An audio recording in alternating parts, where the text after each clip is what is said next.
αυτά που λέτε είναι ακριβώς αυτά που πρέπει να ακούσουμε και να ακολουθήσουμε. Ναι. Το κακό είναι ότι, Γέροντα, το κακό είναι ότι τα ακούμε πολλές, είναι ακριβώς έτσι, συμφωνούμε απόλυτα, πάντα προσωπικά αντιλαμβάνομαι ότι είναι η απόλυτη αλήθεια, η ξεκάθαρη αλήθεια. Δυστυχώς βλέπω στον εαυτό μου ότι μέχρι να τα ξανακούσω κάτι δεν πάει καλά, δηλαδή από μένα σημαίνει έτσι. Και εγώ κάτι δεν κάνω καλά. Μετά τα ξανακούω και μου θυμίζεις τον δηλαδή... Απόστολο Παύλο που έλεγε ένας άλλος εαυτός υπάρχει μέσα μου. Άλλα θέλω και άλλα κάνω.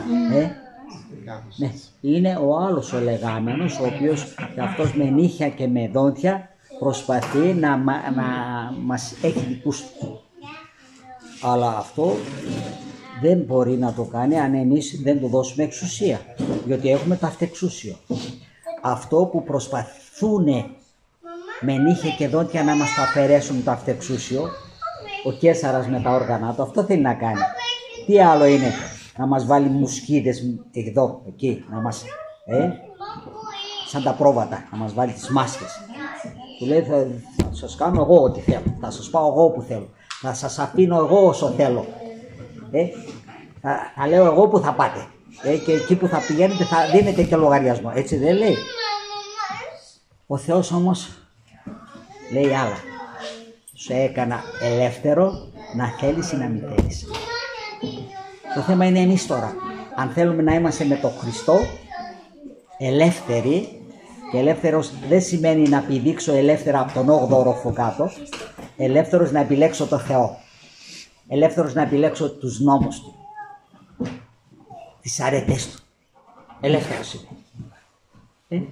Διότι ελευθερία σημαίνει για τον άλλον, το διάβολο και τα όργανα του, κάνε ό,τι θέλεις. Μπορείς να πηδάς από τον 8ο όροφο κάτω. Και πηδάνει άνθρωπο. Μπορείς να γίνεις ανώμαλος, μπορείς να γίνεις ό,τι θέλεις, ό,τι θέλεις. Αρκεί να είμαι μαζί σου, λέει ο διάβολος. Αρκεί να είσαι εσύ μαζί μου. Και πού είναι ο ταλέπορος? Στην κόλαση. Ακόμα δεν είναι οριστικά, αλλά το ξέρει και ο ίδιος ότι για εκεί είναι. Αλλά να το ξέρουμε και εμείς, ότι αν είμαστε δικοί του, αν του κάνουμε υπακοή, ότι θα είμαστε και εμείς μαζί του. Όπου είναι αυτός θα είμαστε και εμείς. Πού θα είναι ο διάβολος? Θα είναι στην κόλαση. Άρα όποιος τον ακολουθήσει θα είναι εκεί. Από την άλλη, λέει ο Χριστός μας, αν εφαρμόσετε τους νόμους μου, τις εντολές μου, θα είσαστε μαζί μου, διότι σας ετοίμασα, λέει, βασιλεία των ουρανών. Καλά, την κόλαση, Χριστέ μου, για ποιον την ετοίμασες?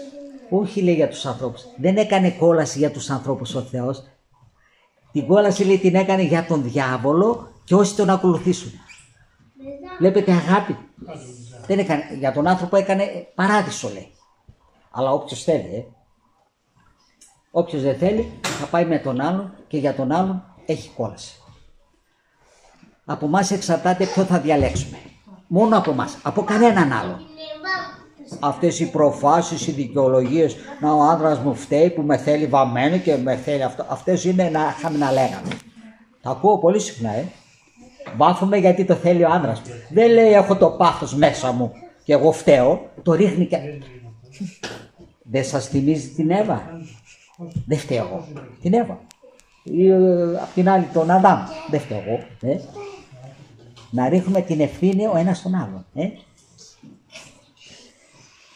Λοιπόν, να σταματήσουμε να θέλουμε να είμαστε σαν την Εύα και τον Αδάμ, αλλά να θέλουμε να γίνουμε σαν τον Χριστό.